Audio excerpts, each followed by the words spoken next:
नमस्कार दोस्तों, स्वागत है आप सभी का कौटिल्य सत्या एजुकेशन में। मैं हूं सत्येंद्र कुमार। दोस्तों, आज है 3 नवंबर 2020 और आज मैं आप सभी को बताऊंगा 2 नवंबर से लेकर 3 नवंबर के मोस्ट इंपॉर्टेंट करंट अफेयर्स के क्वेश्चन। ध्यान दीजिएगा दोस्तों, ये क्वेश्चंस काफी इंपॉर्टेंट है, तो वीडियो को अंत तक जरूर देखिएगा। साथ ही दोस्तों, अगर आप चैनल पे नए हैं तो चैनल को सब्सक्राइब कीजिए और बेल आइकन को प्रेस कीजिए।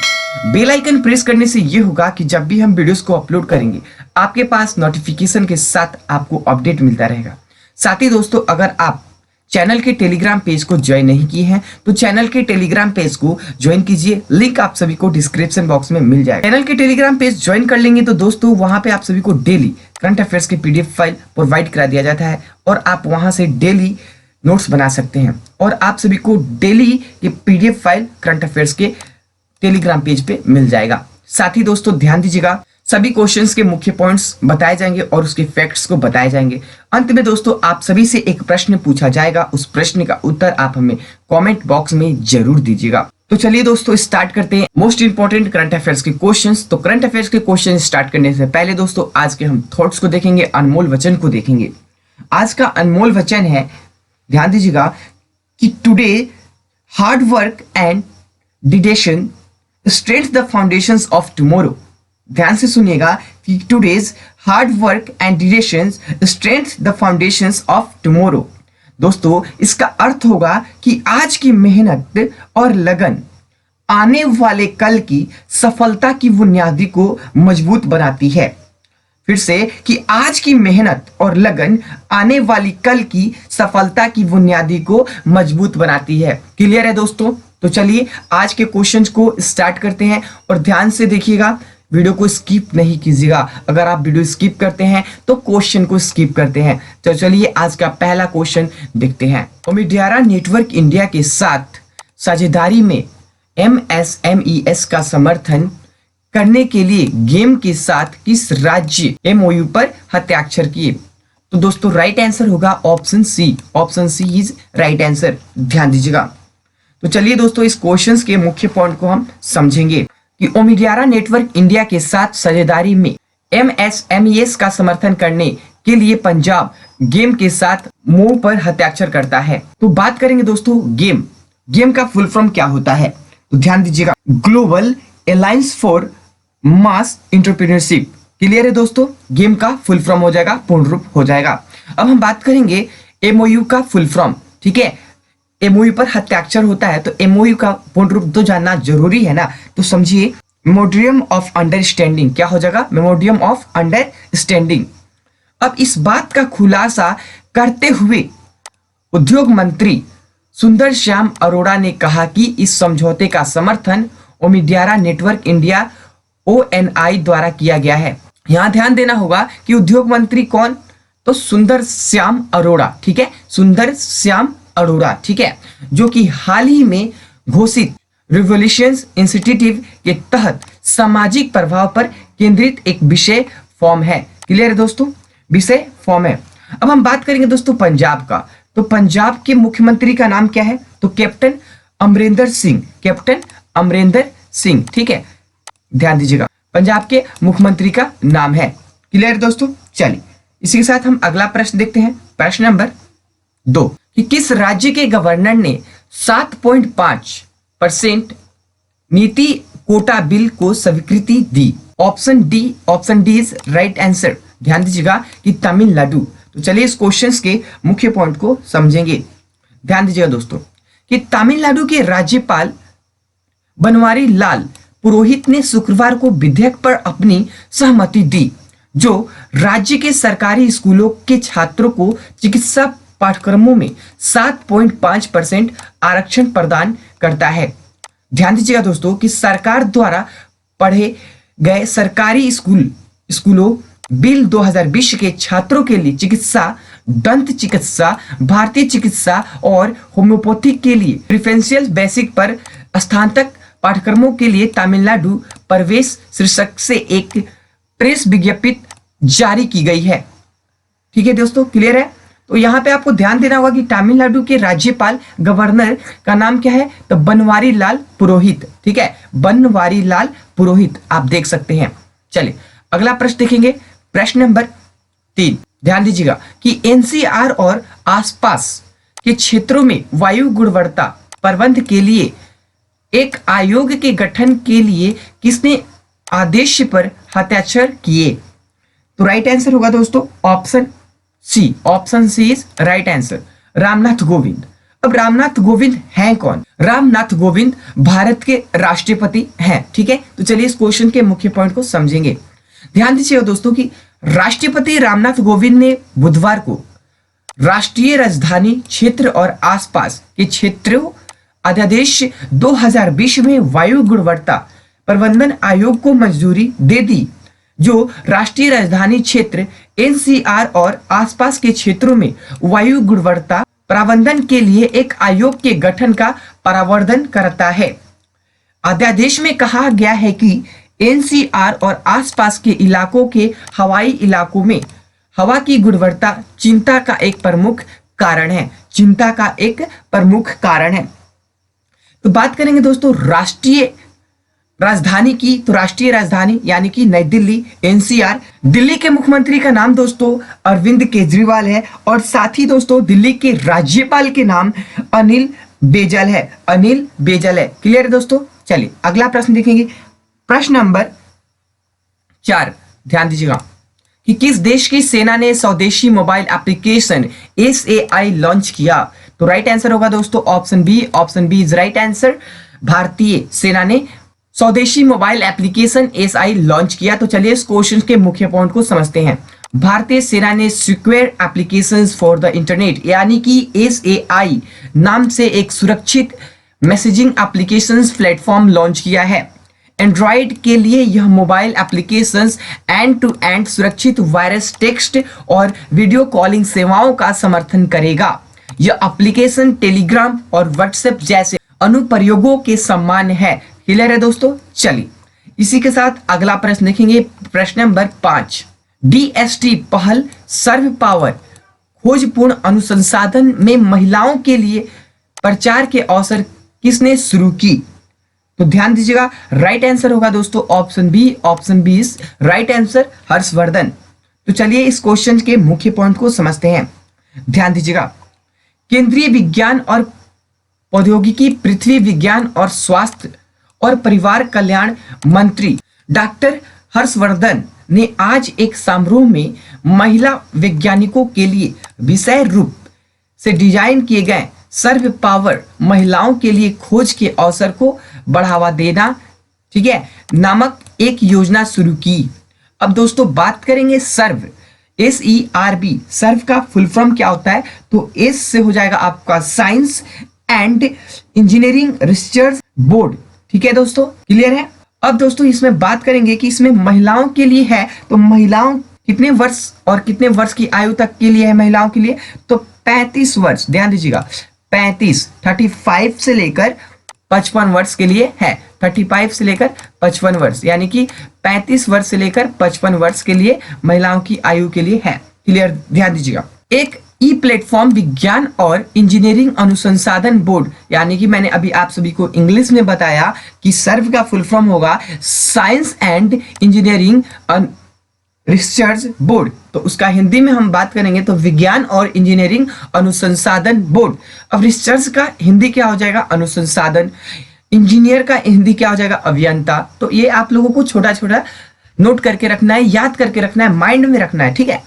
विज्ञान और प्रौद्योगिकी विभाग DST भारत सरकार का एक समविधिक निकाय है जो भारत में विभिन्न और 3 कार्यक्रमों में विज्ञान और इंजीनियरिंग अनुसंधान में लैंगिक असमानता को कम करने के लिए एक योजना का गठन करने पर विचार कर रहा है। शैक्षणिक संस्थान और अनुसंधान एवं विकास प्रयोगशालाएं। ध्यान दीजिएगा। चलिए अगला प्रश्न देखेंगे। प्रश्न नंबर 6 काफी इंपॉर्टेंट प्रश्न है दोस्तों, तो वीडियो को स्किप नहीं कीजिएगा और वीडियो को अंत तक जरूर देखिएगा। और दोस्तों अभी तक आपने लाइक नहीं किया है ना, तो अंगूठे के बटन को क्लिक करके लाइक कर दीजिए। चलिए किस राज्य के CM चंद्रशेखर राव ने CM धरनी पोर्टल लॉन्च किया? तो राइट आंसर होगा दोस्तों option C. Option C is right answer, Telangana. Telangana के CM चंद्रशेखर राव ने धरनी पोर्टल लॉन्च किया। तो चलिए इस क्वेश्चन के मुख्य पॉइंट को समझते हैं। तेलंगाना के मुख्यमंत्री यानी कि चीफ मिनिस्टर के चंद्रशेखर राव ने भूमि और संपत्ति पंजीकरण के लिए वेब पोर्टल धरनी लॉन्च किया है। राज्य सरकार अब एक वेब पोर्टल के माध्यम से पंजीकरण और म्यूटेशन सहित संपत्ति लेन देन का कार्य करेगी। क्लियर है दोस्तों। चलिए इसी के साथ हम अगला प्रश्न देखेंगे, प्रश्न नंबर 7। ध्यान दीजिएगा, AMP परंपरा सीरीज 2020 के आभासी उत्सव का शुभारंभ किसने किया? तो राइट आंसर होगा दोस्तों option C is right answer, Venkaiah Naidu.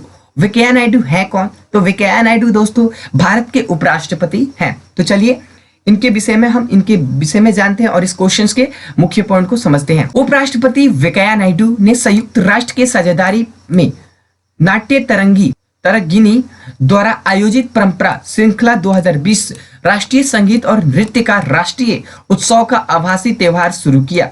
नाट्य तरंगिणी पिछले 23 वर्षों से इसका आयोजन कर रही है। ठीक है दोस्तों, कितने वर्षों से कर रही है? तो 23 वर्षों से कर रही है। चलिए अगला प्रश्न देखेंगे, प्रश्न नंबर 8। केशुभाई पटेल का निधन, वे किस राज्य के सीएम थे? केशुभाई पटेल का निधन हो गया है और वो किस राज्य के सीएम थे? तो राइट आंसर होगा दोस्तों option B is right answer, Gujarat. Gujarat के CM chief minister Keshubhai Patel थे और उनका निधन हो गया है। तो चलिए इस क्वेश्चंस के मुख्य पॉइंट को हम समझेंगे। ध्यान दीजिएगा कि गुजरात के पूर्व मुख्यमंत्री केशुभाई चौदास भाई पटेल का निधन, उन्होंने 1995 और फिर मार्च 1998 से अक्टूबर 2001 तक कुछ महीनों के लिए राज्य के मुख्यमंत्री के रूप में कार्य किया था। ध्यान दीजिएगा वह गुजरात विधानसभा के 6 बार सदस्य थे। कितने बार थे? तो 6 बार सदस्य थे और भारतीय जनता पार्टी यानी कि भाजपा का हिस्सा थे। 2012 तक वो भाजपा के हिस्सा रह चुके हैं। क्लियर है दोस्तों। चलिए इसी के साथ हम अगला प्रश्न देखेंगे, प्रश्न नंबर 9। विश्व नगर दिवस कब मनाया जा रहा था? तो राइट आंसर होगा दोस्तों option C is right answer, October 31 अक्टूबर को विश्व नगर दिवस मनाया जा रहा था। तो चलिए इस क्वेश्चन के मुख्य पॉइंट को समझते हैं। ध्यान दीजिएगा कि संयुक्त राष्ट्र महासभा ने 31 अक्टूबर को विश्व शहर दिवस के रूप में नामित किया। वैश्विक शहरीकरण में अंतर्राष्ट्रीय समुदाय की रुचि को बढ़ावा देने अवसरों की बैठक में देशों के बीच सहयोग को आगे बढ़ाने और शहरीकरण की चुनौतियों का सम्मान करने और दुनिया भर में अस्थायी शहरी विकास में योगदान करने के लिए दिवस मनाया जाता है। क्लियर है दोस्तों। चलिए अगला प्रश्न देखिए, प्रश्न नंबर 10। ध्यान दीजिएगा, स्टैच्यू ऑफ यूनिटी के पास नए विशेष स्टोर का उद्घाटन किसने किया? तो राइट आंसर होगा दोस्तों option D is right answer, Narendra Modi. तो चलिए इस क्वेश्चन के मुख्य पॉइंट को समझते हैं। ध्यान दीजिएगा दोस्तों कि भारत के प्रधानमंत्री नरेंद्र मोदी ने आज गुजरात के केवडिया में स्टैच्यू ऑफ यूनिटी के पास निर्मित एक विशेष स्टोर NAR एकता मॉल को उद्घाटन किया, जहां पर्यटक एक ही छत के नीचे विभिन्न राज्यों से संबंधित हथकरघा और हस्तशिल्प उत्पाद खरीद सकते हैं, बट एक ही छत के नीचे। ध्यान दीजिएगा एक ही छत के नीचे। एकता मॉल का उद्घाटन करने के बाद PM मोदी ने जम्मू और कश्मीर और उत्तर पूर्व क्षेत्र से पारंपरिक वस्तुओं की बिक्री करने वाले स्टॉल पर काफी समय बिताया। ठीक है दोस्तों। चलिए अगला प्रश्न देखते हैं, प्रश्न नंबर 11। ध्यान दीजिएगा कि किस देश ने मध्य एशियाई देशों के लिए एक BN क्रेडिट कार्ड लाइन का विस्तार किया? तो राइट आंसर होगा दोस्तों option B is right answer, Bharat. तो चलिए इस क्वेश्चन के मुख्य पॉइंट को समझते हैं। भारत मध्य एशिया वार्ता की दूसरी बैठक भारत के विदेश मंत्री डॉक्टर S जयशंकर की अध्यक्षता में हुई। अब यहाँ पे क्लियर होना चाहिए कि भारत के विदेश मंत्री कौन है? तो S जयशंकर की अध्यक्षता में हुई, यानी कि S जयशंकर भारत के विदेश मंत्री हैं। बैठक में सभी 5 मध्य एशियाई देशों का नाम है। तो पहला है कजाकिस्तान, दूसरा है ताजिकिस्तान, तीसरा है तुर्कमेनिस्तान और चौथा है उज्बेकिस्तान और किर्गिस्तान के विदेश मंत्री ने भाग लिया। ठीक है दोस्तों। चलिए अगला प्रश्न देखें, प्रश्न नंबर 12। काफी इंपॉर्टेंट प्रश्न है दोस्तों, तो वीडियो को स्किप नहीं कीजिएगा तो ही आप सभी को समझ में आएगा। राष्ट्रीय एकता दिवस किस तारीख को मनाया जा रहा था? तो राइट आंसर होगा दोस्तों option C. Option C is right answer, 31 अक्टूबर। 31 अक्टूबर को राष्ट्रीय एकता दिवस मनाया जा रहा था। तो चलिए इस क्वेश्चन के मुख्य पॉइंट को समझेंगे।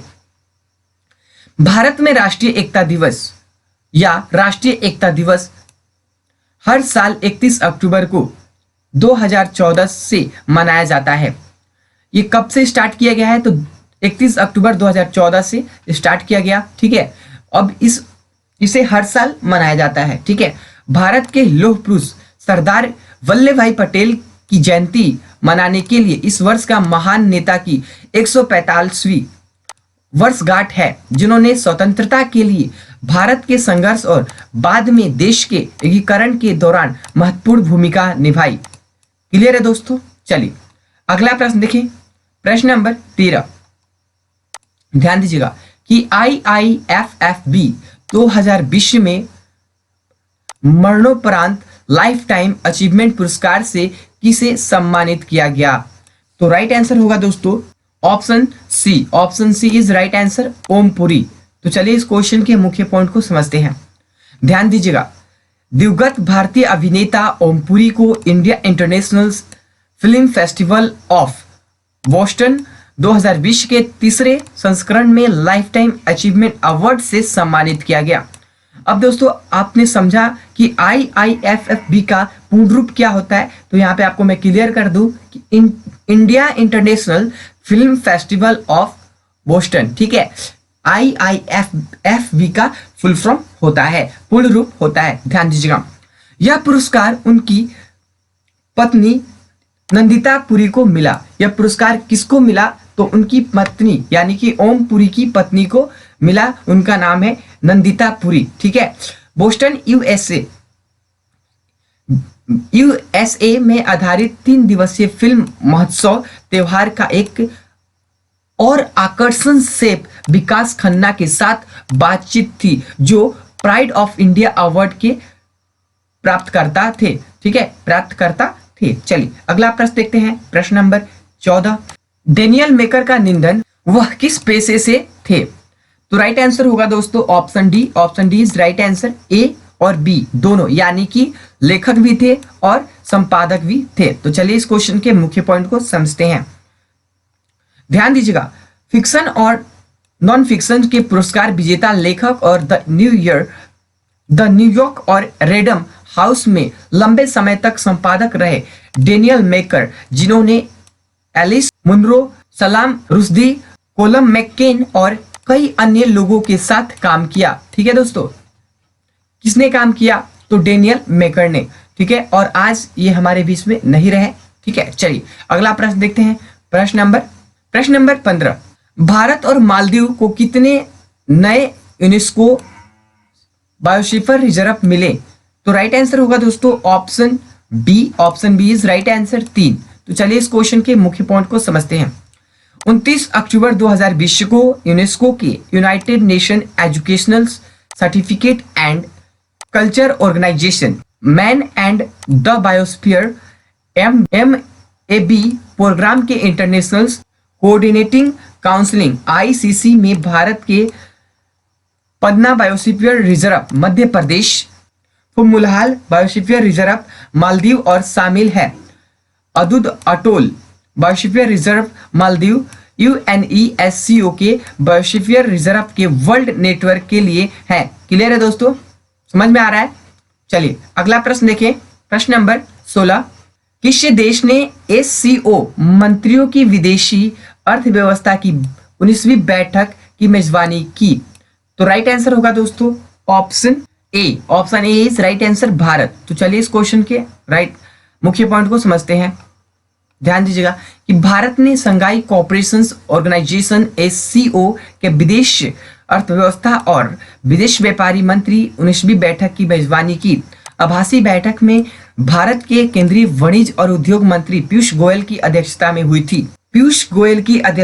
हुई थी। इसमें SCO व्लादिमीर नोरोव के महासचिव और किर्गिज गणराज्य, चीन, कजाकिस्तान, पाकिस्तान और रूस, ताजिकिस्तान और उज्बेकिस्तान के मंत्रियों ने भाग लिया। ठीक है दोस्तों, चलिए क्लियर है। अगला प्रश्न देखें, प्रश्न नंबर 17, फेनी ब्रिज भारत को किस देश से जोड़ रहा है? तो राइट आंसर होगा दोस्तों option C. Option C is right answer, Bangladesh. तो चलिए इस क्वेश्चन के मुख्य पॉइंट को समझते हैं। केंद्रीय सड़क परिवहन और राज्य मार्ग मंत्री नितिन गडकरी ने कहा कि भारत और बांग्लादेश को जोड़ने वाले 1.8 यानी कि 1.8 किलोमीटर लंबे फेनी पुल का निर्माण दिसंबर 2020 तक पूरा हो जाएगा। आगे बोलते हुए गडकरी ने बताया कि पुल जो भारत में सबरूम को बांग्लादेश के रामगढ़ से जोड़ता है, सबरूम से बांग्लादेश के रामगढ़ से जोड़ता है, जो कि इसका लागत कितना हो गया? तो 19 करोड़ रुपए की लागत से बनाया जा रहा है। कितने करोड़? 19 करोड़ की लागत से बनाया जा रहा है। ठीक है दोस्तों, उन्होंने यह भी कहा कि फेनी पुल से चटगांव और कोलकाता बंदरगाहों से माल परिवहन में आसानी होगी, क्योंकि सबरहम और चटगांव के बीच की दूरी कितनी है? तो 75 किलोमीटर की दूरी है। चलिए अगला प्रश्न देखते हैं, प्रश्न नंबर 18, किस संगठन ने बताया कि भारत प्रेषण 2020 में 9% घटकर 76 बिलियन हो जाएगा? कितना बिलियन हो जाएगा? 76 बिलियन हो जाएगा। तो राइट आंसर होगा दोस्तों option C. Option C is right answer, विश्व बैंक। तो चलिए इस क्वेश्चन के मुख्य पॉइंट को समझते हैं। विश्व बैंक ने कहा कि भारत में प्रेषण इस साल 9% गिरकर 76 बिलियन डॉलर हो जाएगा। कितने प्रतिशत गिरकर? तो 9% गिरकर 76 बिलियन डॉलर हो जाएगा, जो कि कोरोना वायरस महामारी और वैश्विक आर्थिक मंदी के कारण है। विश्व बैंक ने अपनी ताजा रिपोर्ट में कहा कि भारत, चीन, मेक्सिको, फिलीपींस और मिस्र के बाद 2020 में शीर्ष 5 देश बने रहेंगे। कितने देश बने रहेंगे? 5 देश बने रहेंगे। चलिए आज का अंतिम प्रश्न देखेंगे दोस्तों, प्रश्न नंबर 19, कि किस फिल्म को 14वें एशियाई फिल्म पुरस्कार में सर्वश्रेष्ठ मूल स्कोर का पुरस्कार मिला है? तो राइट आंसर होगा दोस्तों option B. Option B is right answer, Gully Boy. तो चलिए इस क्वेश्चन के मुख्य पॉइंट को समझते हैं।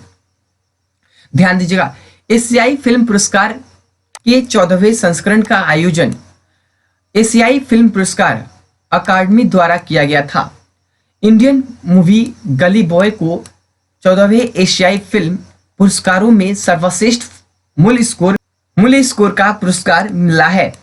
यह अवार्ड कर्स काले और द साल्वेज ऑडियो कलेक्टिविटी में गया। गली बॉय का निर्देशन जोया अख्तर ने किया। इसका निर्देशन किसने किया? तो जोया अख्तर ने किया। गली बॉय में रणवीर सिंह और आलिया भट्ट ने प्रमुख भूमिका निभाई थी। गली बॉय में रणवीर सिंह और आलिया भट्ट ने प्रमुख भूमिका निभाई थी। क्लियर है दोस्तों? याद आ रहा है? अगर आपने इस मूवी को देखा होगा तो आपको याद आ रहा होगा कि इस मूवी में रणवीर सिंह और आलिया भट्ट ने प्रमुख भूमिका निभाई थी। चलिए ध्यान दीजिएगा दोस्तों। तो ये दोस्तों आज का अंतिम प्रश्न था। तो चलिए आज मैं आप सभी से पूछ लेता हूं। 2/10/2020 को मैंने क्वेश्चन किया था दोस्तों कि किस देश ने एससीओ मंत्रियों की विदेशी अर्थव्यवस्था और विदेश व्यापार की 19वीं बैठक की मेजबानी की? तो भारत ने की, जो कि मैंने आप सभी को इस क्वेश्चंस में, इस वीडियो में समझा रखा है पहले क्वेश्चन में। ठीक है, चलिए इसी के साथ दोस्तों मैं अगला प्रश्न देता हूं आप लोगों के लिए कि क्वेश्चन ऑफ द डे है। आप सभी को इस क्वेश्चन का उत्तर कमेंट बॉक्स में जरूर देना है। ध्यान दीजिएगा, भारत और ऊर्जा मंच के 4थे संस्करण का उद्घाटन किसने किया? तो ऑप्शन है option A Narendra Modi, option B Nitin Gadkari, option C Amit Shah, option D Rajnath Singh. ये चारों ऑप्शन में से एक राइट आंसर होगा दोस्तों। आप सभी को राइट आंसर बताना होगा और साथ ही दोस्तों आप सभी को बताना होगा कि भारत में ये कौन कौन से पद पर हैं। जैसे कि नरेंद्र मोदी भारत के प्रधानमंत्री है, उसी प्रकार से आपको बताना है कि नितिन गडकरी क्या है, अमित शाह क्या है, राजनाथ सिंह क्या है। ये वर्क आप लोग को कमेंट बॉक्स में देना है। ठीक है दोस्तों, ये आपका वर्क है। चलिए ध्यान दीजिएगा। तो दोस्तों आप सभी को 3 नवंबर 2020 का most important current affairs Kautilya Satya education के माध्यम से बताया गया। ये वीडियो आप सभी को कैसा लगा आप हमें कमेंट बॉक्स में कमेंट करके जरूर बताएं। साथ ही दोस्तों वीडियो के प्रति आपका कोई सुझाव हो तो आप हमें जरूर बताएं कमेंट बॉक्स में।